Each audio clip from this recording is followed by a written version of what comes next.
ನಗುಮುಖದ ಹಿಂದೆ ನಿಗೂಢ ರಹಸ್ಯ. 4 ಮಕ್ಕಳ ಹಂತಕಿಯಾಗಿ ಬಯಲಾದ ಪೂನಂ. ಅವಳು ಅತ್ತಿಗೆ ಅಲ್ಲ, 4 ಪ್ರಾಣ ಕಿತ್ತ ಚೈಲ್ಡ್ ಕಿಲ್ಲರ್. ಹೌದು ಸ್ನೇಹಿತರೆ, ಪಾಣಿಪತ್ ಪೂನಂ ಮಾಡಿದ ಪಾಪಗಳ ಪಟ್ಟಿಯನ್ನು ನಿಮ್ಮ ಮುಂದಿಡುತ್ತಿದ್ದೇನೆ. ಅದಕ್ಕಿಂತ ಮೊದಲು ಯಾರೆಲ್ಲ ಚಾನೆಲ್ ಸಬ್ಸ್ಕ್ರೈಬ್ ಮಾಡಿಲ್ಲ ದಯವಿಟ್ಟು ಸಬ್ಸ್ಕ್ರೈಬ್ ಮಾಡಿ, ಲೈಕ್ ಒತ್ತಿ ಹಾಗೂ ಶೇರ್ ಮಾಡಿ. ಹರಿಯಾಣದ ಪಾನಿಪತ್ ಜಿಲ್ಲೆಯಲ್ಲಿ ಪೊಲೀಸ್ ವಿಚಾರಣೆಯಲ್ಲಿ ಬಹಿರಂಗವಾದ ಭಯಾನಕ ಪ್ರಕರಣ ಇದು. ಪೂನಂ ಎಂಬ ಮಹಿಳೆ ಕಳೆದ 2-3 ವರ್ಷಗಳಲ್ಲಿ ಒಟ್ಟು 4 ಮಕ್ಕಳನ್ನು ಕೊಂದಿದ್ದಾಳೆ ಎಂದು ಪೊಲೀಸರು ಹೇಳಿದ್ದಾರೆ.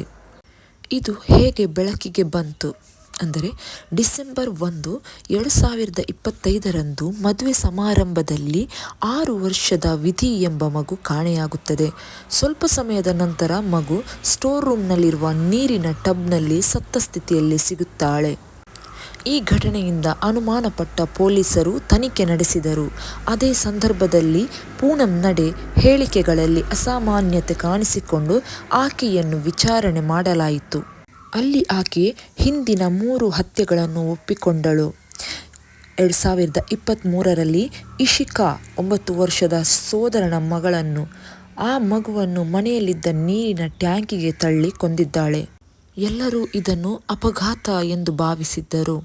2023ರಲ್ಲಿ ತನ್ನದೇ ಮಗ ಶುಭಂ ಎಂಬ 3 ವರ್ಷದ ಮಗುವನ್ನು ಕೊಂದಿದ್ದಾಳೆ. ಯಾಕೆಂದರೆ ಮೊದಲು ಮಾಡಿದ ಹತ್ಯೆಗೆ ತನ್ನ ಕುಟುಂಬ ತನ್ನ ಮೇಲೆ ಸಂಶಯ ಪಡಬಾರದು ಎಂದು ಸ್ವಂತ ಮಗನನ್ನೇ ಈಕೆ ಕೊಂದಿದ್ದಾಳೆ.